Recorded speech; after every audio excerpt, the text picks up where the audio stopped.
Welcome back to another episode of Inside Jacobs Music Center as we get closer and closer to our opening date of September 28th.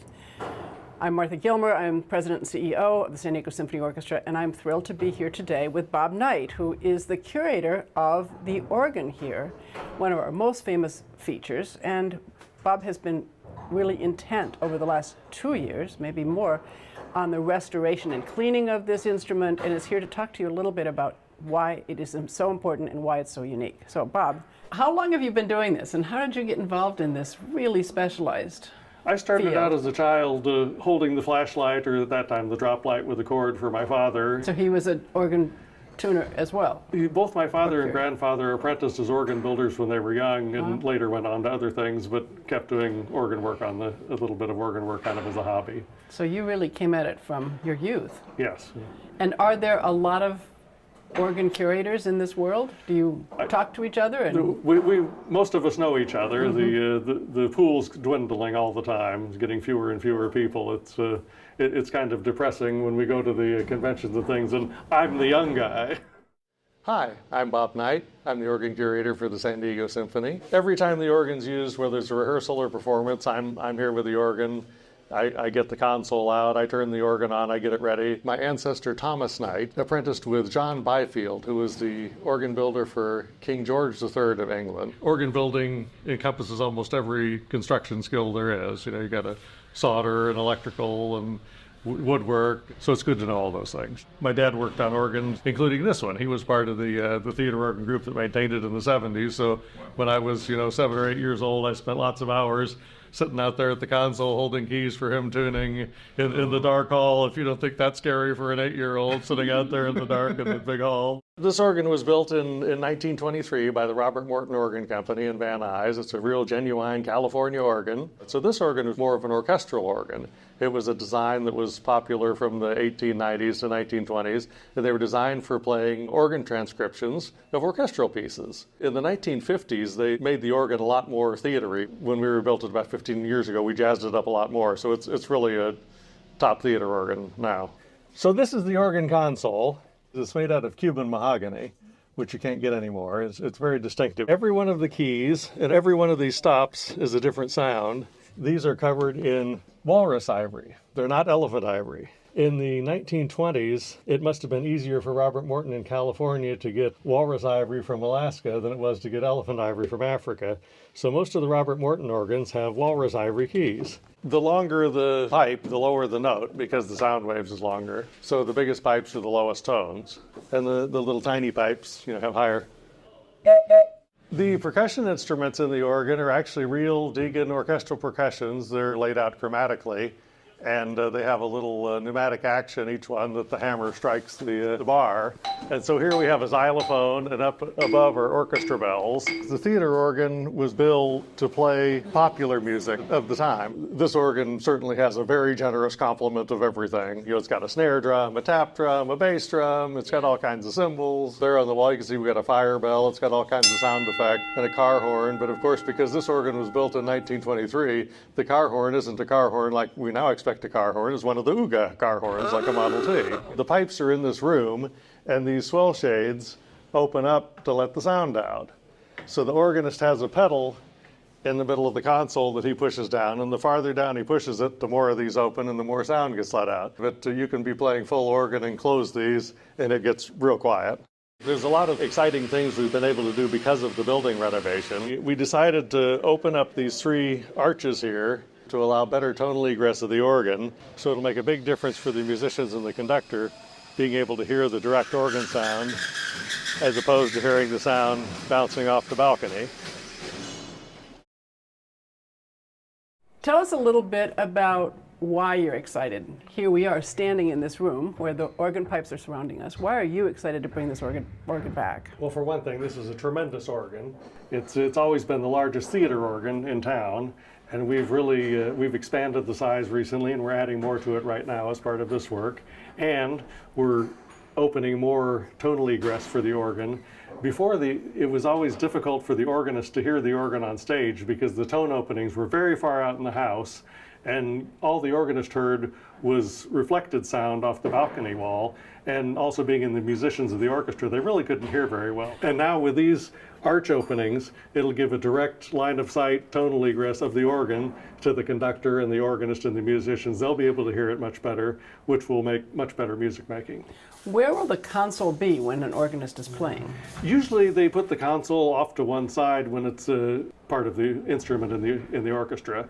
If it's an organ concerto, sometimes they put the organ on the piano lift, the console, so it can come up from the balcony. And of course all the silent films, it's in the pit and rises up dramatically at the beginning of the movie.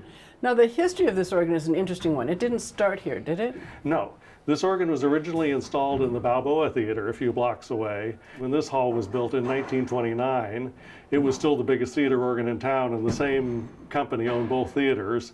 And so they thought instead, at that time, the Balboa had already changed to talkies, so they weren't really using the organ as much. And so they decided just to move the organ here to save them the expense of buying another new organ. So it is the original and only organ that has been in this building? That's correct. It's very unique in that it's the original organ to two different theaters. Wow. I learned something today, not surprising.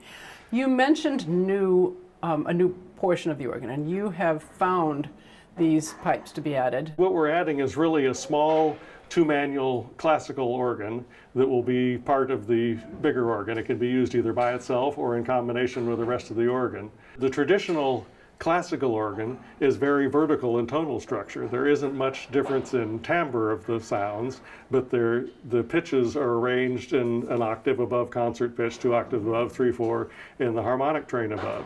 A symphonic organ like this is arranged like the orchestra. It's very horizontal in pitch. Almost all the instruments play at concert pitch, the same pitch as the piano, but there's a tremendous variety in the timbre of the pipes.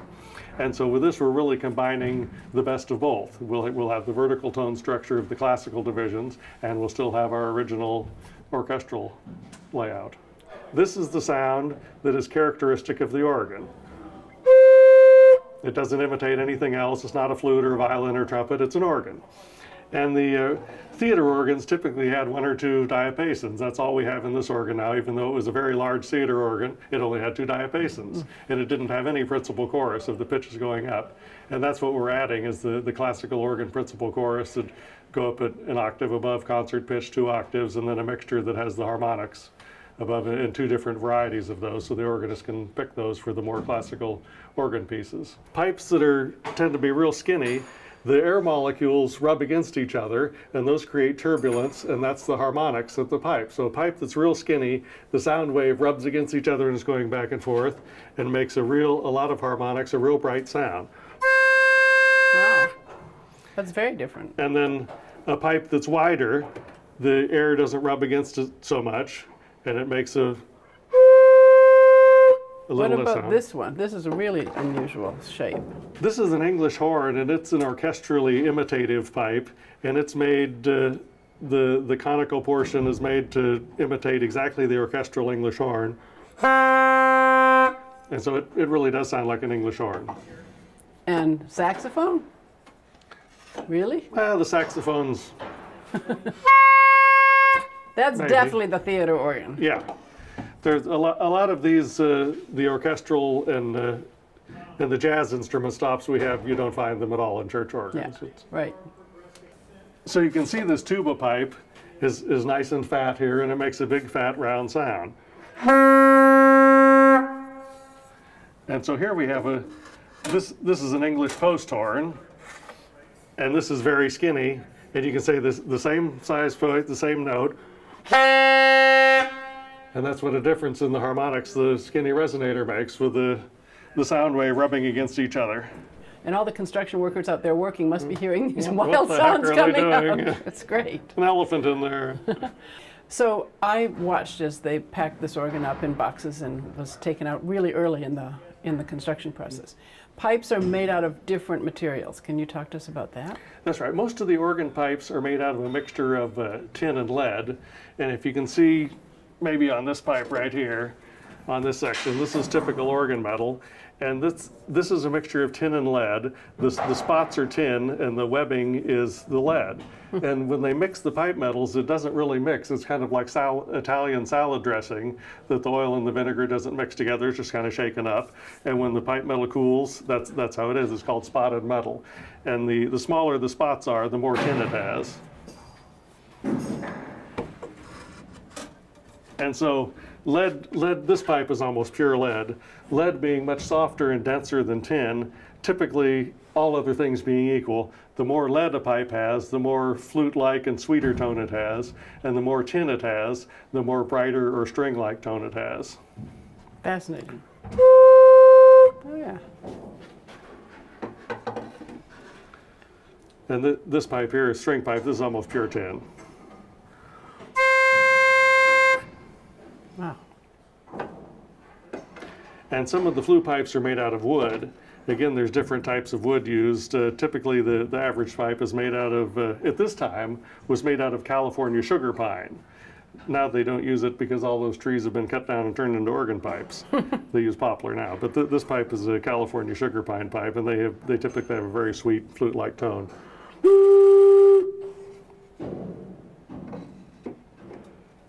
And this one is also California sugar pine? Yes, it is. But much That's just a different type of. This is an open flute, more like a concert flute or orchestral flute. That's beautiful. How has organ building changed when these new organs come into concert halls today? Do they build on this tradition? Are there changes or differences in construction? Except for the electrical part of the organ has certainly advanced and kept up with the changes in electronic technology. And we recently, about 15 years ago, we completely renovated the electrical system of this organ to modern technology. But as far as the way the wind chests are made and the pipes, that technology has been static for at least 500 years, probably Wow. more like 1,000. Have you been all over the world looking at organs? I've traveled around quite a bit. It's amazing to see some of the old ones and think how old they are. The oldest pipe organ in the world that we know how old it is, that's still in constant use, was built in 1308. Wow. It's in a basilica in Switzerland. And to sit there and play that and think how many centuries it's been playing, and someone 500 years ago could have sat there and played that exactly like you're playing it now. It's really an incredible, it's almost like a time machine. Wow. So parenthetically, I visited my grandmother's birthplace in Switzerland, went to the church where she was confirmed, and it was 1600s, and I got to play the organ. Yeah. They're beautiful little gems. The organ is one of the few things that you can invest in or make a donation for that's going to last long beyond our lifetimes. This organ was built in 1923. Everyone who worked on it is long gone. Everyone who installed it is long gone, but the organ's still here playing, and we're still hearing the fruits of their work. And it's going to sound better than ever now, That's as right. you said, with these new openings, so it'll be able to be heard not just by the audience, but by the organist who's backstage and behind the orchestra. We can get better balance and sounds. It's going to be the old made new. That's right. It's my hope that when I'm long gone, people will still be here listening to this organ. Well, we are so excited, and in January of this year we'll be doing a piece that you must love, the Saint-Saëns Organ Symphony, in which the organ has a glorious role in the last movement. One of my favorites. Yeah. I like the quiet movements too, because this organ has a lot of quiet, beautiful quiet sounds too. That'll be wonderful for the second movement. Great. Bob, thank you so much for all the love and care you've put into this restoration, and we could not be more excited.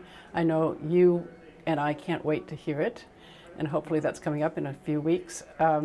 We are featuring it in the season, as I said, the Saint-Saëns Organ Symphony in January 10 and 11 will be a showcase for sure, but we'll have other opportunities between now and then, so we're very Absolutely. excited. Great, thank you. Thank you. And thank you for coming to Inside Jacobs Music Center. Stay tuned for our next episode.